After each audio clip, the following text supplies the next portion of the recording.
Everybody, you're listening to All About Healing, and I'm your host, Emily Francis, of course. If you have just tuned in, this is the show with Dr. Marni Feuerman. She wrote a book called Ghosted and Breadcrumbed, Stop Falling for Unavailable Men and Get Smart About Healthy Relationships. You guys, I have so many thoughts on this. First of all, I have been through the ringer before I found the love of my life and got married, and I'm so grateful for the life that I that is not the life that I've always led, and I've had some doozies. Some are laughable, some are horrifying. But through the years, I read many relationship books because I couldn't figure out what was wrong with me, why I would stay and make excuses for people that treated me poorly, because I did that all the time, where I was like expected to play dumb, let things just go on, and I made excuses for people because I loved them. But it really was dysfunctional, and I did that a lot. And reading this book, Ghosted and Breadcrumbed, so back when I was dating, we didn't have these cool terms like this, but ghosted, when a person just totally leaves the relationship, or if you just went on a date and then you never hear from them again, things like that, you've been ghosted. Breadcrumbed is interesting to me. It's like leaving a trail. They just keep you hanging on. They keep you on that hook a little bit. So you always keep eating those breadcrumbs and following that person.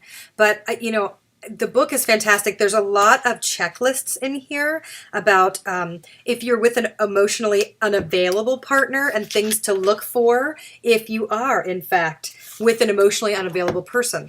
Because there are so many people, I said this on the show and I'm going to say it again, I actually believe that men are pretty straightforward and fairly honest in their communication style. I think that men do tell you where they're really at, who they are. They really express themselves early on.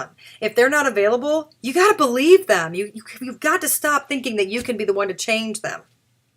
So I do think that. And I love Maya Angelou for saying, when someone presents themselves, believe them. And I don't know why, but when it comes to intimate relationships, we tend to throw that out the window. You know that you have those psychic hits. You know it. I know you do. So you'll be in a certain relationship, and this is with friendships too even, but especially with romantic partners, where they will do or say something that in you feel it in your bones like, oh, I should take one step back and reevaluate this. And should I stay, or do I know that this is like destined for disaster because they start to present themselves? Or quite frankly, you might be the crazy one and you might start be presenting yourself, and they should be paying attention to that too. Because you know what? Not always do we come into a relationship healthy and ready to be a wonderful partner. Some people really do bring out the crazy in us. Some people already were off kilter and we're hoping that the relationship would balance us out. That doesn't work either. So you can't come in with these expectations that somebody's going to fix you or that you're going to fix somebody. Either of those is going to end in heartbreak and in sadness and in loneliness, because you can't fix anybody but you, and they can't fix you, and you can't fix them. She also goes into the emotional abuse checklist. She goes into a lot of different attachment styles of who we are coming into a relationship, our family patterns, the family of origin, how much of an impact that really makes. For me personally, I was very loved. I had a great family. I was very loved, but my dad was my favorite person, and I was certainly his favorite person, and he died very young. So it did make me a different person in relationships than I would have been had I continued to get that love from someplace else that's healthy and that is not demanding of more from me than what I could really give.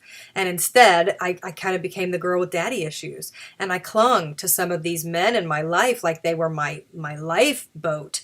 And they weren't really wonderful people, or there's some of that stuff with me, that like when I was younger, I was really good at partying and putting on this great face of, man, if you date me, you're going to have so much fun because I'm so super cool and this is going to be awesome. And hey, no worries on anything. I'm really fun. And it was almost like I would trick myself. Like, I'm really a cool chick and this is going to be great. And then they would get involved with me and realize that like they're drowning in the depth of what I really was and what I really wanted. But I wasn't accurate or fair or forthcoming with who I really was and what I really wanted in my life and out of any relationship. And that was something that I started to take a look at and changed about myself. Is I took a step away and stopped dating for over a year. No dates, not any, no men, nobody. And I got a hold of myself, and I also started to change the way that I communicated, because I feel like for a long time I tended to communicate in a way that wasn't straightforward, but I think it's really important. And I say this with any kind of healing is, who are you? What do you want? What are you willing to do to get it? Well, I wasn't getting to the who was I. I wasn't getting to what do I want. And I certainly wasn't doing any of the work to get it, because I was operating under false pretenses of my own making. And I remember seeing like a really simple quote, but it said something like, when who you are on the inside matches who you are on the outside, that's when you'll find happiness. And I realized I was living like two different people. I wasn't that super cool chick where anything goes. That's not true. I'm very heart-centered, and I get my feelings hurt, and I'm very honest.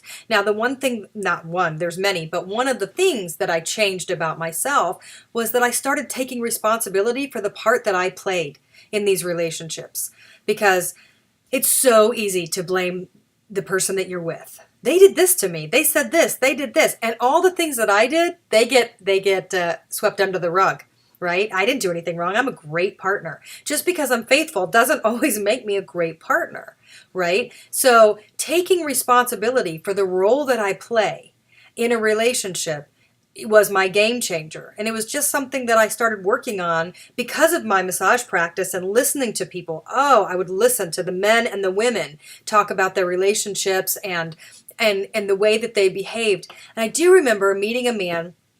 I didn't date him or anything. He was just a client. But I remember meeting him, and he was going through a divorce. And all of a sudden he's joined the gym, and he's doing like morning spin classes, and he's getting massage, and he's taking care of his body, and he's changing his diet, and he's doing all these really healthy things. And all I could think in my head was, if you would have done that when you were married, you probably would have had a better chance to save your marriage. I mean, I think a lot of times we jump ship as a relationship. And then get to work on ourselves. When if you are like, if you're in a relationship and you're not in a marriage, I get it. If it's not the right match, go find the right match. But if you enter into this contract of life partnership, then the best thing that you could do is, if you're going to make those big changes, make them when you have a partner, so that you can be the best version of you, and then you can change the dynamic. And I have to say that my dating relationships are so completely different than my marriage relationship, and also the relationship as parents, as co-parenting. That's a dynamic that doesn't ever enter into the dating stage generally, and it's a completely different dynamic once you get married and you start adding children in. You have to have a really good communication style and be on the same team and present a solid front, because your kids will divide you if they can, and they need that love. They need a solid amount of love from both parents. And I feel like, had I not grown up basically and taken charge of who I am and what I bring to the table, I don't know that I would have such a healthy, loving family unit that I have now.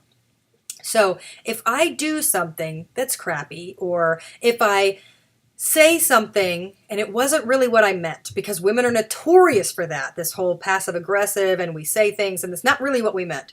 So if I catch myself doing that, I will stop and back up and go, oh, you know what? That was crappy that I just said that. What I really meant was, this hurt my feelings, and I wish, you would have said this differently, or I wish I would have done this differently. I was really just trying to say this. And I think that's the most important takeaway into a healthy relationship, is that you have to be accountable for you and who you are and what you bring to the table. And for this week, all about relationships, I want you to start paying attention to your communication style and see if there's some parts of you that you can take control over and make healthier. You guys have been listening to All About Healing. Shoot me an email, emilyafrancis@gmail.com, if you have any questions or comments, and we'll see you back here next week.